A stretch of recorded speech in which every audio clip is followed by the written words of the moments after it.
A very good evening my dear students. So I am back with again the topic of Delhi सल्तनत. तो बलबन तक हमने पढ़ लिया था, बलबन ने क्या क्या चीज़ें करी वो हमने पढ़ लिया था. Now we will be coming to the next page and the next dynasty that is Khilji dynasty.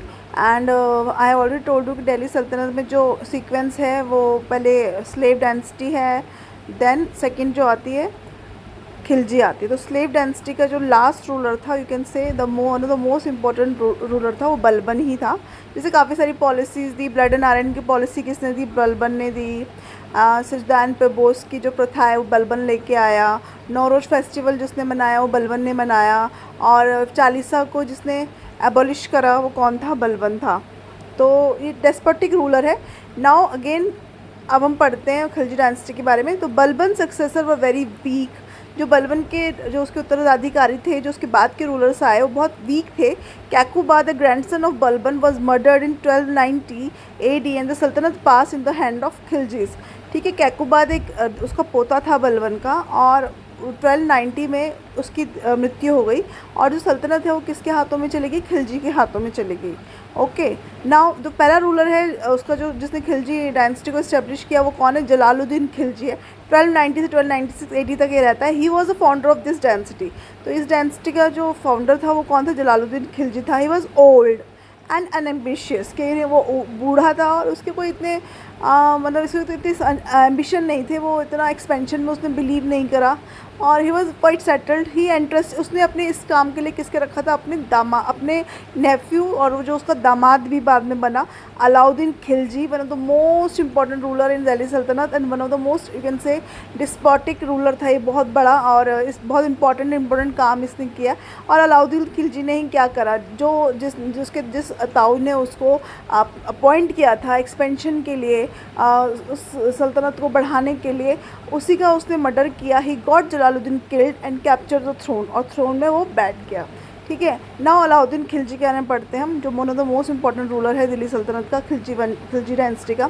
He was a brilliant general. ठीक है, ब्रिलियंट जनरल था, कैपेबल था एंड एन एबल एडमिनिस्ट्रेटर. उसका एडमिनिस्ट्रेशन बहुत ही अच्छा था. His policy to keep the nobles under control. जो नोबल्स थे, जैसे बलबन ने चालीसा को डिस्ट्रॉय किया, ये इसने भी किया. उससे भी he was even more stricter than Balban. तो बलबन से बड़ा डेस्पोटिक रूलर ये से कहा जाता है. Having analyse the cause of rebellion in his kingdom. उसने पहले एनालाइज करा कि क्या क्या कॉज है जिसकी वजह से क्यों मेरे जो किंगडम है उसमें रेबल हो रहा है. He issued 4 important ordinance to prevent their recurrence. ताकि ऐसा ना हो उसके लिए उसने कितने ऑर्डिनेंस निकाले? 4 ऑर्डिनेंस निकाले. Then he started a career of conquest. उसके बाद उसने क्या करा? कॉन्क्वेस्ट करना शुरू किया, क्योंकि जो उसका ताऊ था वो तो इतना एम्बिशियस था नहीं, जिसने उसको तो अलाउद्दीन खिलजी ने उसको मर्डर किया और ख़ुद वो क्या हो गया? गद्दी पर बैठ गया. Alauddin Khilji was ambitious and dreamed of becoming the second Alexander. दूसरा सिकंदर बनना चाहता था. ये इतनी ज़्यादा कॉन्क्वेस्ट करना चाहता था, इतनी ज़्यादा जगहों को भी विजयी बनाना चाहता था और दूसरा सिकंदर बनना चाहता था.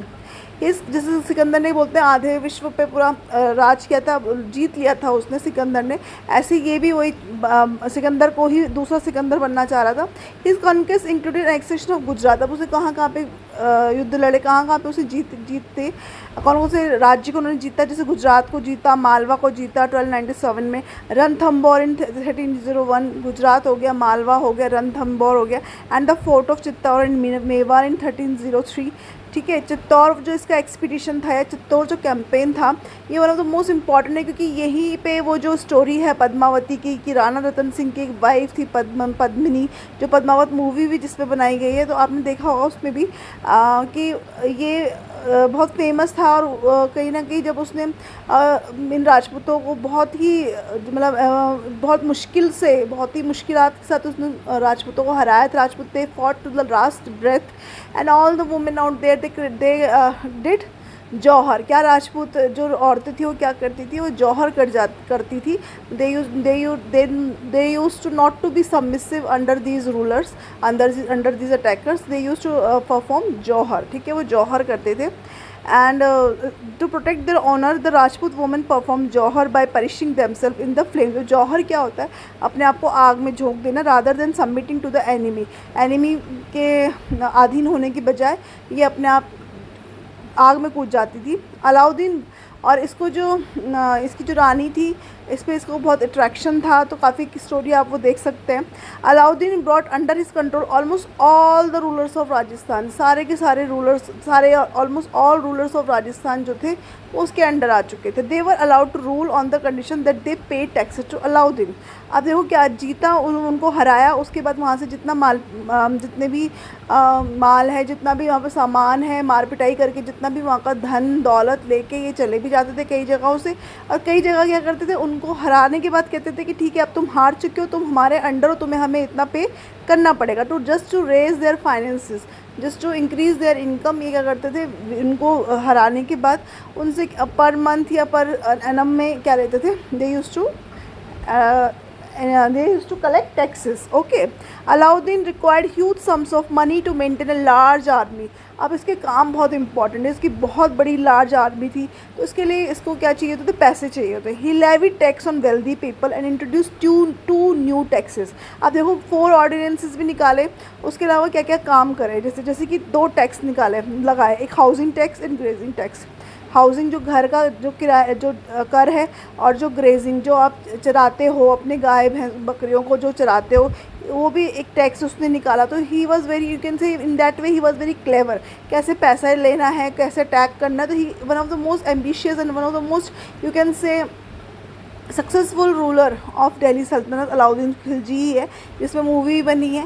And he also kept watch on the revenues collected by his nobles. और ऐसा वो राजा नहीं था कि जो रेवेन्यूज़ आ रहे थे वो उस पर ध्यान नहीं, अपने भोग विलासता में भी था वो, बट वो इतना लीन नहीं था कि वो ये नहीं देख रहा था कि क्या मेरे पैसों के साथ हो रहा है। तो जो नोबल्स कलेक्ट करते थे, जैसे कई राजा होते हैं, तो राजा कई बार ऐसे तो इतने जो वीक रूलर्स थे, जिनका पेरिशमेंट का one of the most cause यही था कि वो बहुत केयरलेस थे। But he was not careless, he was very much aware कि नोबल्स जो टैक्स कलेक्ट कर रहे हैं वो कितना आ रहा है और किस तरह से मैनेज हो रहा है।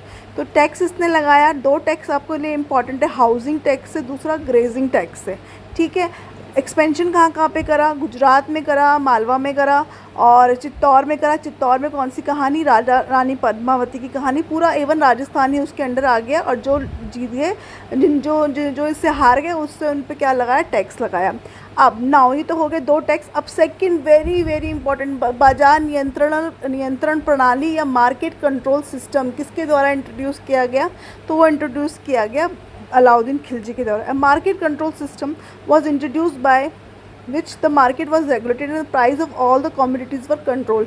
ठीक है, प्राइजेस भी कंट्रोल करने तक उसने ध्यान दिया कि प्राइजेस भी कभी इतना इन्फ्लेशन ना हो and price should be controllable.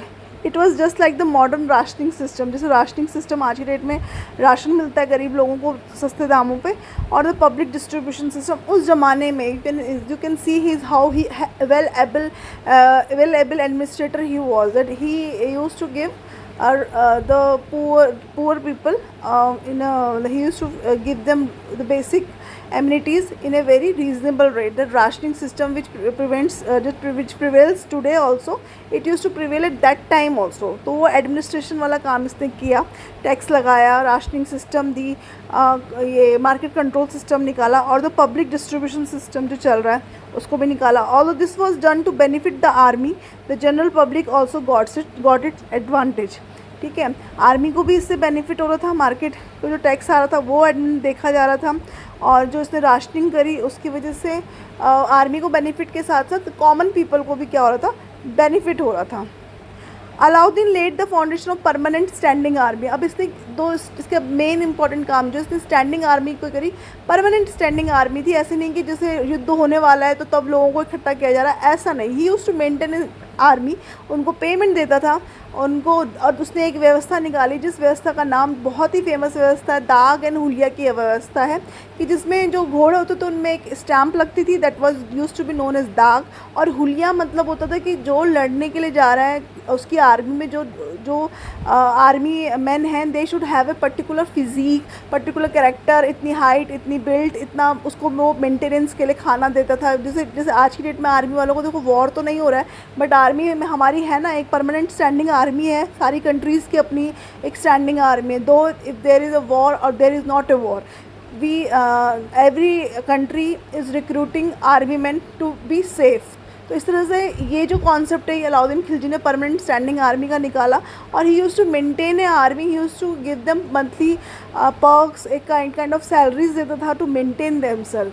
ठीक है, तो वो हुलिया जो होता था वो देखा जाता था, ऐसे नहीं कि वो दे किसी ऐसे को रहा है कि जो एक वेल बिल्ट हो रहा। और जब जाते थे तो लोग क्या करते थे, बूढ़े लोग चले जाते थे कि नहीं हमारा बच्चा मर जाएगा तो हम चले जाते हैं आर्मी में, ऐसा नहीं। तो दाग एंड हुलिया की प्रथा, दाग मतलब घोड़ों पे दाग होता था और हुलिया मतलब जो आर्मी वाले उनका एक हुलिया होता था पर्टिकुलर, जो क्या करना था तो फॉलो करते थे, वो उस अलाउद्दीन खिलजी के टाइम पे फॉलो किया जाता था। नाउ तो Alauddin led the foundation of permanent standing army. हम